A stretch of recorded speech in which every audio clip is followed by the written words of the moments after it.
Ella, Mm, what did you do yesterday? good question. Just that? Ha.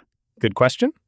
No. I mean, yesterday was one of those days where I did many things. And also, where did the time go? Where did the time go? Yes. I went to the market in the morning. I met a friend for coffee. I got some work done. I came home. I made dinner. And somewhere between all of that, I lost 3 hours to nothing I can actually account for. 3 hours unaccounted for. I know this feeling very well. Every day. There are always those hours you cannot point to what you did with them. They just went. Welcome to Easily Speak English. I am Finn. And I am Ella. And today we are talking about the past. Specifically, yesterday. How to talk about what you did, what happened, what you felt, what you noticed. In natural English, not textbook past tense. Not I went, I ate, I slept. But real past tense, the kind that has texture, that has story inside it. Because yesterday was a whole day, and it deserves better than 3 sentences. We post new episodes every single day on Easily Speak English. Come back tomorrow. We will be here. Let's talk about yesterday. Okay, so the question, what did you do yesterday, is one of the most common questions in English. One of the most common. And one of the most answered poorly. Answered poorly. Why? Because most learners go through the list. I woke up, I had breakfast, I went to work, I came home, I went to sleep. Which is technically a full day described. Technically. But the person asking is already asleep by sentence 3. Asleep by sentence 3. Because a list is not a story. And yesterday was not a list. Yesterday was a lived experience. A lived experience. Something you were actually inside of, not just moving through. And the difference between a list and a lived experience in English comes down to a few things. Detail, feeling, and connection. Detail, meaning one specific thing. Not, I went to the market, but I went to the market and it was busier than usual, and I ended up buying vegetables I had never used before. Oh, now I am curious. Which vegetables? See? The detail created a question, and a question means a conversation is happening. A real conversation, not a report. Not a report. That is exactly it. Most people report their day. We want you to share your day. Report versus share. Remember that difference. It is the whole lesson of today. Finn, tell me something you did yesterday. Not the whole day. One thing. The most interesting thing. One thing. Just one. Okay. Yesterday morning, I woke up earlier than I meant to. And because I was already awake, I decided to go for a walk before the city was fully awake. Before the city was fully awake. I love that phrase. And it was one of those mornings where everything was very still. Almost no one around. Just the sound of birds and the occasional delivery van. And how did that feel? Like I had found something. Like I had discovered a version of the city that most people never see. Oh, that is a story. That is a real thing. Not I went for a walk, but I discovered a version of the city that most people never see. Same action, completely different English. And the past tense in that story? All natural. I woke up, I decided to go, I found, I discovered, all simple past. All easy, all beautiful. Simple past is not boring. It is just often used boringly. Simple past is not boring. It is just often used boringly. Listeners, write that down. Listeners, before we go any further, what did you do yesterday? Not everything, just one thing. The most interesting one or the most ordinary one. It does not matter. Write it in the comments in English. Right now. Just one thing. We read every single comment every single day. Okay, let us talk about how past tense actually works in natural conversation, because I think a lot of learners are afraid of it. Afraid. Yes. Why? Because they learned it as rules, verb plus ed, irregular verbs, tables to memorize. And it became something to get right rather than something to use. Something to get right, something to check before you say it. And all that checking, it slows everything down. The story loses its energy. So let us take the rules out of it for a moment Just for a moment. and think about what past tense actually is, what it does. It takes the listener to yesterday. It says, "Come with me. I am going to show you something that already happened." I am going to show you something that already happened. That is beautiful. And the listener trusts you. They come with you into the moment you are describing. So the goal is not accuracy first. The goal is take them there. Take them there. Yes. Make them feel like they were in your yesterday with you. And the phrases that do that, they are not complicated. They are just specific, honest, real.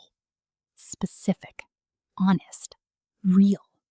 Those 3 words again. Always those 3 words. Let me show you something. I am going to describe my yesterday twice. Go ahead. Version 1. Yesterday I worked. I had lunch. I went home. I watched something. I went to bed. Accurate? Forgettable. Version 2. Yesterday was one of those days that felt productive without being particularly memorable. I got through a lot of work in the morning, more than I expected, which felt satisfying in that quiet way. Had lunch alone, which I actually quite enjoyed. Came home to an empty flat and spent the evening watching an old film I had somehow never seen. Went to bed later than I should have. No regrets. Oh, I feel like I spent yesterday with you. Same day, same events, completely different experience for the listener. What made it different? A few things.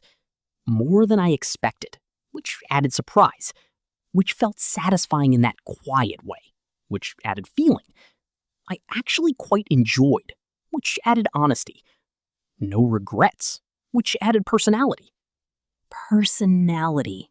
That is the secret ingredient. Your yesterday has your personality in it. The English you use to describe it should too. And the past tense throughout. Got through, felt, had, came home, spent, went. All simple, all natural. Not one complicated structure. Because natural past tense conversation does not need complicated structures. It just needs to feel true. I want to teach some specific phrases now. Phrases that make past tense stories feel natural and native. Go ahead. The first one, I ended up. I ended up. We have talked about this before, but in past tense stories, it is especially powerful. I ended up staying much longer than I planned. I ended up ordering the thing I always order. I ended up having a really good time despite my expectations. Each one tells a small story of surprise. You did not plan this, but this is what happened. And that element of surprise, of life going in a direction you did not expect, that is what makes past tense stories interesting. Plans are boring. Surprises are interesting. Plans are boring. Surprises are interesting. Listeners, think about yesterday. Was there one moment when something went differently than you expected? That is your story. That is your ended up. The second phrase, I got round to it. Got round to it, meaning you finally did something you had been delaying, something you had been meaning to do, and yesterday, you finally did it. I finally got round to cleaning out that drawer. I got round to calling her back. I got round to reading that article I had saved weeks ago. Got round to has a satisfaction inside it, a small victory, a thing that was waiting, and you finally did it. And in a day full of routine things, One got round to moment makes the day feel purposeful, even if nothing else did. Third phrase. I could have, but I did not. Oh, this one. I could have gone to the gym, but I did not. I could have cooked, but I ordered in instead. I could have stayed longer, but I decided to leave. Each one shows choice, agency. You had options, and you chose something. And choice is character. When you describe choices you made, the listener sees who you are, not just what you did. Not just what you did, who you are. Yes. Listeners, think of one choice you made yesterday, even small, even ordinary. I could have blank, but I blank instead. Write it in the comments, in English. That is your past tense practice for today. Ella, can I talk about something that I think is specific to English learners and past tense? Please. The fear of wrong verbs. Oh, yes. Because English has irregular verbs, and irregular verbs do not follow rules. And not following rules means making mistakes. And making mistakes feels terrible when you are in the middle of a story. So what happens? You slow down. You stop. You say, you lose the thread of what you were saying. You lose the thread. You lose the line of the story. The connection from one moment to the next. Thread is like the thread of a needle. It holds things together. And when you lose the thread, because you were trying to remember if it was went or goed or whatever. Goad. Nobody says goad. Nobody says goed. But in the panic of the moment, you would be surprised what the brain produces. True. The point is, the story is more important than the verb form. The story is more important than the verb form. Say that again, louder this time. The story is more important than the verb form. If you say, I goed to the market, people understand. They know what you mean. They are with you in the story. A wrong verb form does not break a story. Losing confidence breaks a story. Losing confidence breaks a story. So keep going. Keep telling. Even if a verb comes out wrong. The listener is not judging the verb. They are following the story. They are following the story. Yes, that is all they want to do. Give them something to follow, and they will follow. Let us try something together. I am going to tell you about my yesterday. The full version. The honest version. I am ready. Yesterday started slowly. I did not wake up with any particular energy. Just surfaced. Made coffee. Stood by the window for a few minutes doing absolutely nothing. And not feeling guilty about it. Not feeling guilty about it. I felt that. Then I got round to something I had been putting off for weeks. A phone call I had been avoiding. Not because anything was wrong, just because I kept finding reasons to delay it. We all have that phone call. I made it. It took 12 minutes. And when it was done, I felt this small but genuine lightness. A small but genuine lightness. That is beautiful. Then the afternoon was ordinary. Some work, some lunch I barely tasted because I was reading something interesting at the same time. Barely tasted. Because your attention was elsewhere. And then the evening was good. Quiet. I ended up talking to a friend for almost 2 hours. Did not plan to. But I am glad I did. I am glad I did. Another beautiful phrase. Looking back on a choice with satisfaction. And that was yesterday. Nothing remarkable. Everything real. Nothing remarkable. Everything real. Listeners, that is the goal. Not to make yesterday sound impressive, just to make it sound true. One more thing before the word tour. Go ahead. Yesterday, you might have felt something, not just done something. And the English for feelings in the past, it is slightly different from the English for actions in the past. Yes, actions are easy. I went, I did, I ate. Feelings need more words. I found myself feeling restless in the afternoon. I found myself is a beautiful structure for feelings. I found myself feeling, meaning you noticed a feeling arriving. You did not plan to feel it. You just discovered it was there. I found myself feeling nostalgic looking at old photos. I found myself feeling more tired than I expected. I found myself feeling strangely peaceful. Strangely peaceful. Peaceful in a way that surprised you. Strangely does not mean badly. It means unexpectedly. And I found myself, it shows awareness, self-awareness. You noticed what was happening inside you. Which is a sophisticated thing to be able to say in any language. In any language, yes.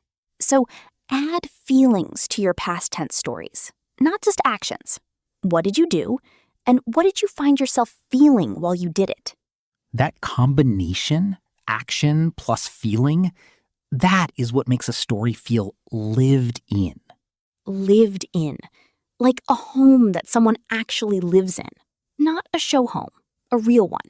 With the shoes by the door and the cup on the table and all the evidence of a real life being lived. Listeners, what did you find yourself feeling yesterday? Even briefly, even just in one moment. Write it in the comments. I found myself feeling blank. In English, we want to know. Word tour. Today's words. Slowly, deeply. The way we always do it on Easily Speak English. Ended up. Got round to. I could have, but I did not. Lose the thread. I found myself feeling. Satisfying. Lightness. I am glad I did. Let us begin. First, ended up. Say it slowly. Ended up. Ended up. Ended up means you did something you did not plan. Something happened as a result of circumstances rather than intention. I ended up staying until midnight. I ended up buying 3 things instead of 1. I ended up having the best day. The best use of ended up is when the unplanned thing was good, or surprising, or both. I ended up really enjoying it, even though I had not been looking forward to it. That sentence tells a whole emotional story in one line. Next, got round to. Got round to. Got round to. Got round to means you finally did something you had been delaying or meaning to do. I finally got round to replying to that email. I got round to tidying my desk. I got round to having that conversation. The word finally often comes before got round to, because got round to implies the waiting, the delay, the finally doing it. And there is a small satisfaction in saying it. Got round to. Like closing something that had been open too long. Next, I could have, but I did not. I could have, but I did not. I could have, but I did not. This structure shows choice. You had options, and you chose one deliberately. I could have stayed home, but I went anyway. I could have said something, but I decided to let it go. I could have ordered a dessert, but I resisted. I resisted, the noblest phrase in any restaurant.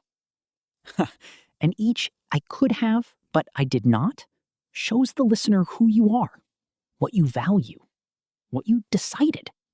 Character through choice. Character through choice. Yes. Next, lose the thread. Lose the thread. Lose the thread. To lose the thread means to lose the connection in a story or conversation, to forget where you were going, to lose the line. Sorry, I lost the thread. What was I saying? Very natural in conversation. Or He lost the thread of the story halfway through and never quite found it again. And in English learning, losing the thread when you worry about grammar. Very common, very human, and something you can recover from. Pick up the thread, meaning find it again. Continue. Recover. I lost the thread, but I picked it up again. Next, I found myself feeling. I found myself feeling. I found myself feeling. This structure means you noticed a feeling arriving without planning it. You discovered an emotion was there. I found myself feeling unexpectedly happy. I found myself feeling more anxious than I expected. I found myself feeling grateful for something small. The power is in the found myself. You were not trying to feel it. You just noticed it was there. Which is how feelings actually work. They arrive, and we notice them. And describing that noticing, that is sophisticated English. That is expressive English. Next, satisfying. Say it. Satisfying. Satisfying. Satisfying means giving a sense of fulfillment.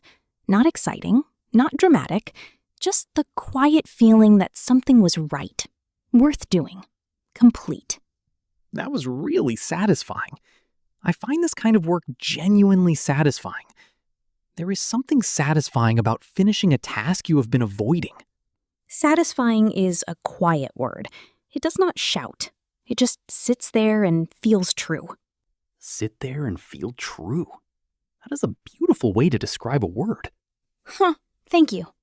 Next, lightness. Lightness. Lightness. Lightness means a feeling of ease, of weight being gone, of things being simpler and easier than before. I felt a lightness after the conversation. There was a lightness to the whole afternoon. Lightness is the opposite of heaviness. When something heavy has been dealt with, lightness arrives. The phone call was done, and with it came a small but genuine lightness. Small but genuine. That combination. Small means you are not exaggerating. Genuine means you are not performing. Honest, specific, real. Last one. I am glad I did. I am glad I did. I am glad I did. This means you are happy with a choice you made in the past. Looking back, it was the right thing. I stayed longer than planned. I am glad I did. I tried something new. I am glad I did. I made that phone call. I am glad I did. And it can also work in the negative. I did not go. I am glad I did not. I skipped the party. I am glad I did not go. I said no to that plan.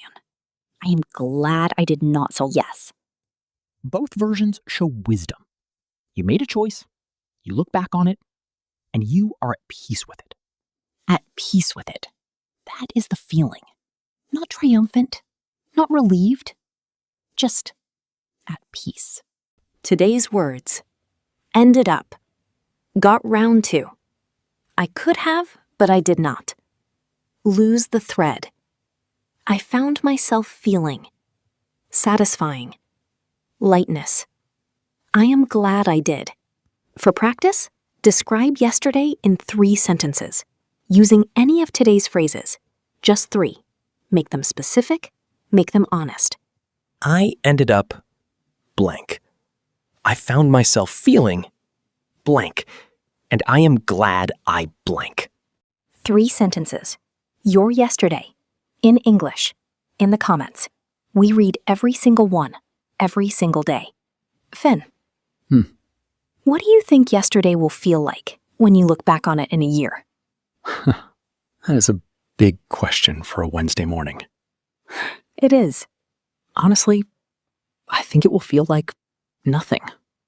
Like most days feel like nothing when you look back. Just a Wednesday. Just a day. And is that sad? No. I think it is actually beautiful. Because the ordinary days, they are the majority. They are the texture of a life. Not the highlights, the texture. The texture of a life. Yes. And learning to describe them in English, to give them language, to say, this is what I did. This is what I found myself feeling. This is what I ended up doing. And I am glad I did. That is not just English fluency. That is presence. That is noticing your own life. And being able to share that noticing with someone in English. That is connection. And connection is the whole point. Always the whole point. Listeners, thank you for spending yesterday with us today. Come back tomorrow and tell us what today was like. We post every single day on Easily Speak English. Please give this video a like if it gave you better language for your ordinary days. Share it with someone who says, I did not do much yesterday, when they actually lived a whole day. Subscribe so you never miss a daily episode. Take care of yourselves. And take care of your English. See you tomorrow. Bye.